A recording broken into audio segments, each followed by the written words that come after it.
So, imagine this. It's just before Fajr. Everything is completely quiet, and I'm inside a slightly cold tent in Karimabad, Hunza. I unzip the tent, slowly, and the first thing I see is this soft orange line touching the top of Rakaposhi in the distance. The whole valley is still half asleep, and it feels like Hunza is just waking up with me. And the second thing he sees is me wrapped in a sleeping bag like a confused shawarma, asking, Yaar, is it really worth getting up this early? Exactly. One side, Rakaposhi glowing. Other side, Abdullah refusing to leave his sleeping bag. But that moment right there is what today's episode is about. Those tiny, sleepy decisions in the morning that can quietly shape your whole Hunza trip.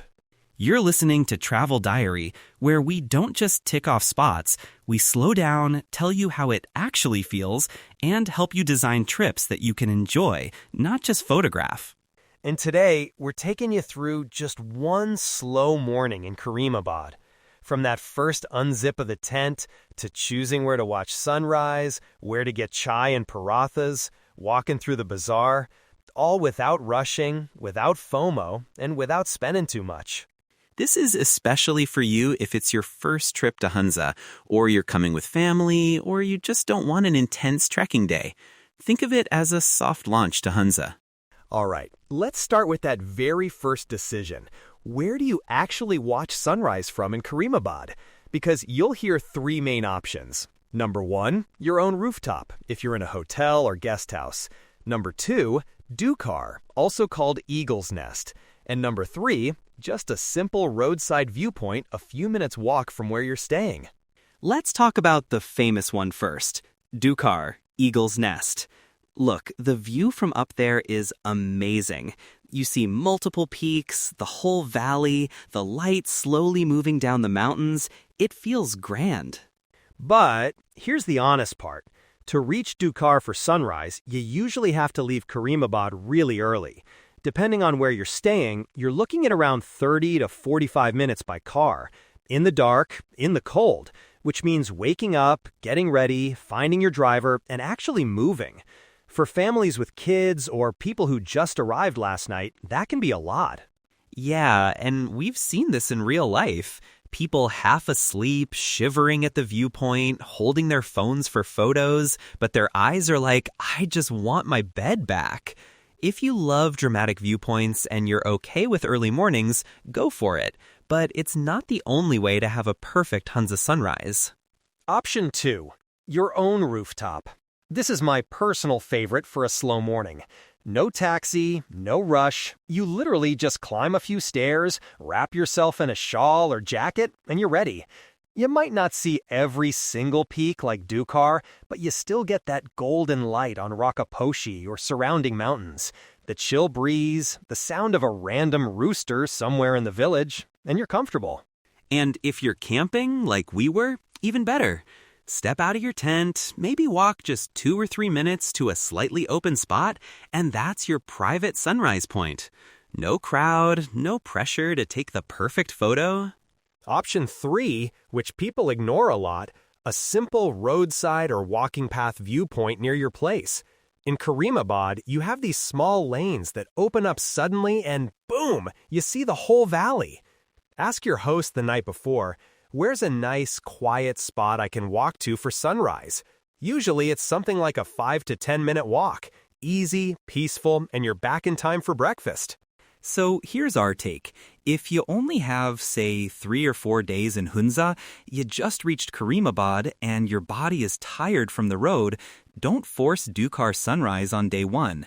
Start with a rooftop or nearby viewpoint, let your body adjust, and keep Duikar for a later morning when you're ready for the earlier wake-up. Now, after sunrise, the next big decision is very serious. Breakfast. On that morning, once the sky turned blue and the orange glow faded, my brain switched from, wow, mountains, to, okay, where is my chai? Same. In Karimabad, you usually have 2 types of breakfast options. 1, the simple local style, fresh parathas, omelet, doodh pati, or chai, either at your guest house or a small dhaba-style place. 2, the more cafe-style breakfasts with fancy coffee, maybe pancakes, or continental options. Here's what we noticed.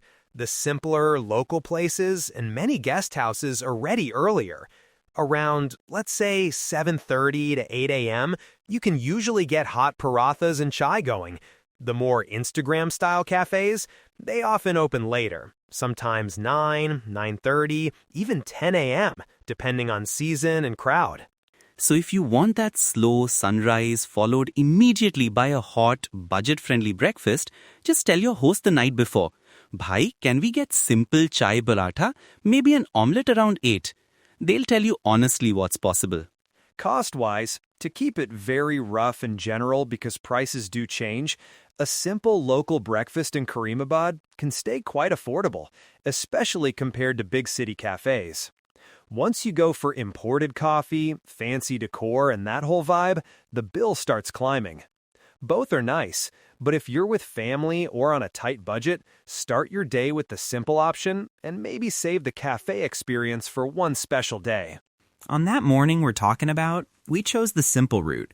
We sat on this small rooftop, sun slowly warming our backs, steam rising from the chai glasses, and the parathas were that perfect mix of crispy and soft. Honestly, in that moment, it felt like we didn't need anything else.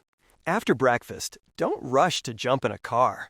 One of the best parts of Karimabad is that you can just walk slowly.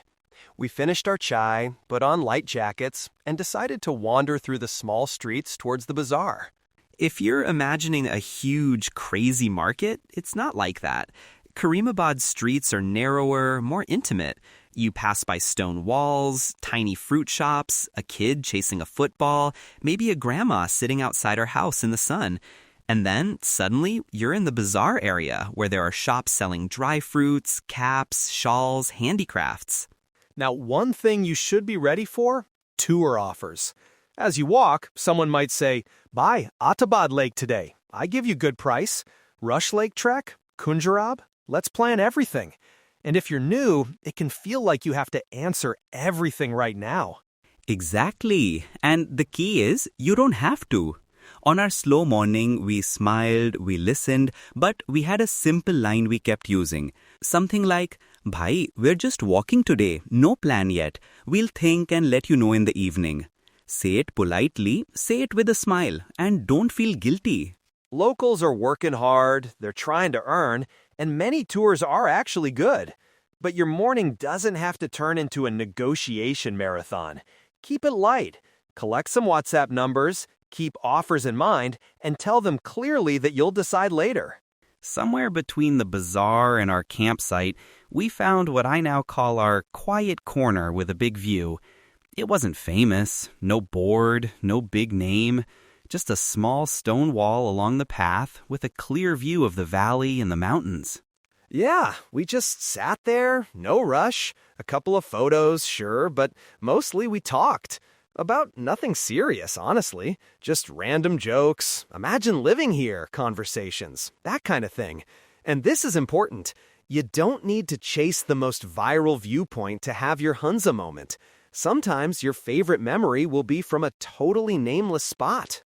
If you're traveling with family, this kind of place is gold.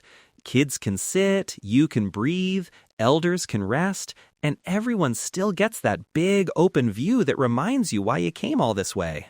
All right, quick mini planning guide for your own slow Karimabad morning, so you can copy-paste this feeling into your trip.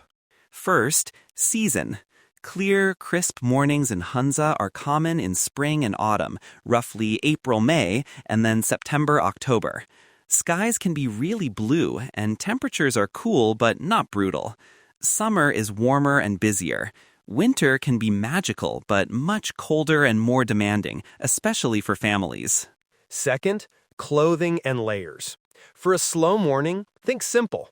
A full-sleeve shirt or light thermal, a warm hoodie or sweater, and a windproof or light down jacket on top if you feel cold easily. Plus a cap or beanie, and maybe light gloves early in the season. The idea is, as the sun gets stronger, you can remove layers instead of freezing or overheating. Third, footwear. You don't need hardcore trekking boots just to walk around Karimabad. Comfortable joggers or walking shoes with decent grip are more than enough for these small lanes and viewpoints. And finally, how this slow morning fits into a bigger trip. If you're someone who loves adventure, treks, adrenaline, this doesn't replace your hikes. Think of it as the warm-up. You can spend this one morning moving gently, soaking in the valley, and then in the afternoon head out towards Altit, Baltit Fort, or even plan a more active day for tomorrow. Atabad, small hikes, whatever matches your energy. So to recap the slow morning formula: 1. Choose a realistic sunrise spot. Rooftop or nearby viewpoint if you're tired. Duikar if you're ready for the early mission. 2. Go for a simple early breakfast that doesn't eat your budget or your time. 3. Take a slow walk through Karimabad. Enjoy the streets and bazaar without pressure. 4. Find a quiet corner with a big view and actually sit there for a while. If you do just that, even without 10 different activities, you'll still leave with that feeling of, yes, I really experienced Hunza this morning. Not just through a camera, but with your own eyes, your own pace. And if you want help turning this into your own plan, we've made something for you. Head over to our website, Travel Dairy, and look for the Karimabad Slow Morning Mini Plan. It's a simple, printable guide with a basic timeline, packing checklist for the early chill, and a small walking map with suggested viewpoints and quiet corners. We'll also keep it updated over time with notes from recent visitors, so if cafe names or prices change, you're not stuck with outdated info. Use it to customize your own morning, whether you're a solo traveler, a couple, or a full family squad. All right, from our little tent memory in Karimabad to wherever you're listening right now, thank you for joining us on this slow morning walk. We'll catch you in the next Travel Dairy with more stories from the northern areas of Pakistan and more tiny decisions that make your trips feel truly yours.